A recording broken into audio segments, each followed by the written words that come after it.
మాఘపురాణం 9వ అధ్యాయం. పుష్కరుని వృత్తాంతం.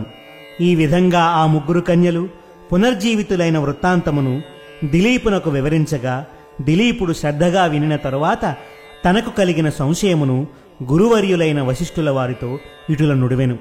పూజ్యులైన ఓ మహర్షి, ఈ భూలోకమునకు యమలోకమునకు దూరమెంత? చనిపోయిన ఆ ముగ్గురు కన్యల ప్రాణములెంతకాలములో వెళ్ళి వచ్చినవి అని ప్రశ్నించెను. వశిష్ఠుల వారు దీర్ఘముగా ఆలోచించి ఇటులా బదులు చెప్పిరి. మహారాజా, అందరూ తెలుసుకోదగిన ప్రశ్ననే అడిగితివి. శ్రద్ధగా వినుము. భక్తి మార్గమునకు మించినది మరొకటి లేదు.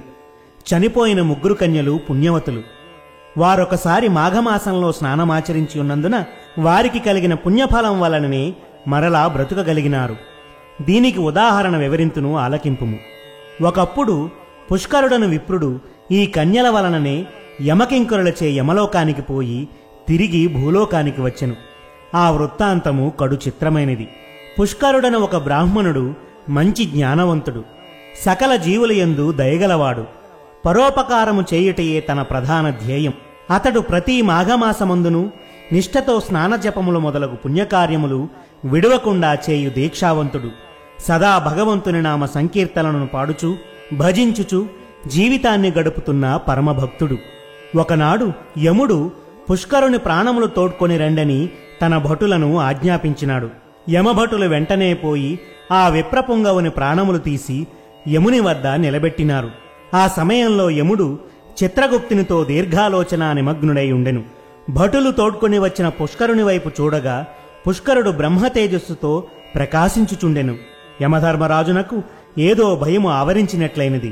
వెంటనే పుష్కరుణ్ణి తన ప్రక్కనున్న ఆసనముపై కూర్చొండమని కోరెను. యముడు భటుల వంక కోపంగా చూసి, ఓరి భటులారా, పుష్కరుడను పేరుగలవాడు ఆ గ్రామమందే మరొకడు గలడు.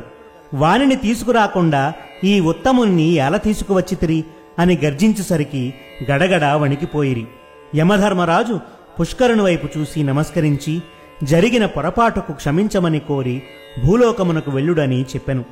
జరిగిన పొరపాటుకు పుష్కరుడు కూడా విచారించి, సరే వచ్చినవాడను ఈ యమలోకమును కూడా చూచిపోవుదుననగా యమలోకమును చూచుటకు పుష్కరునకు అనుమతించెను. పుష్కరుడు ఒక్కొక్క దిశకు పోయి నరులు పడుచున్న నరక బాధలను చూడసాగెను. జీవులు వారు చేసుకున్న పాపములను బట్టి అనేక విధాల శిక్షలను అనుభవించుట పుష్కరుడు కనులారాగాంచెను. అతనికి అమితమగు భయము కలిగెను. తన భయం పోవుటకు హరినామస్మరణ బిగ్గరగా చేయసాగెను. వారి నామస్మరణ విన్న ఆ పాపజీవులు తమ తమ పాపములను పోగొట్టుకొనుచుండిరి. వారి శిక్షలు ఆపుచేయడమైనది. యమలోకమంతయు చూసిన తరువాత పుష్కరుడు తిరిగి భూలోకానికి వచ్చెను. పాపులు అనుభవించుచున్న నరక బాధలను చూసి వచ్చినందున పుష్కరుడు మరింత జ్ఞానంతో దేవుణ్ణి స్మరించుచుండెను. ఈ ప్రకారంగా కొంతమంది పుణ్యాత్ములు యమలోకానికి వెళ్లి తిరిగి వచ్చిన వారును ఉన్నారు. ఇది నిజము. మున్ను శ్రీరామచంద్రుడు పాలించు సమయమున ఒక విప్రకుమారుడు చనిపోయినాడు. ఆ వార్త విని రామచంద్రుడు యముణ్ణి ప్రార్థించగా యముడు ఆ బ్రాహ్మణ బాలుడిని తిరిగి బ్రతికించినాడు. అటులనే శ్రీకృష్ణుడు తనకు విద్య నేర్పించిన గురువుగారి కుమారుడు చనిపోగా తిరిగి తన మహిమ వలన తిరిగి బ్రతికించెను. మాఘపురాణం 9వ అధ్యాయం సమాప్తం.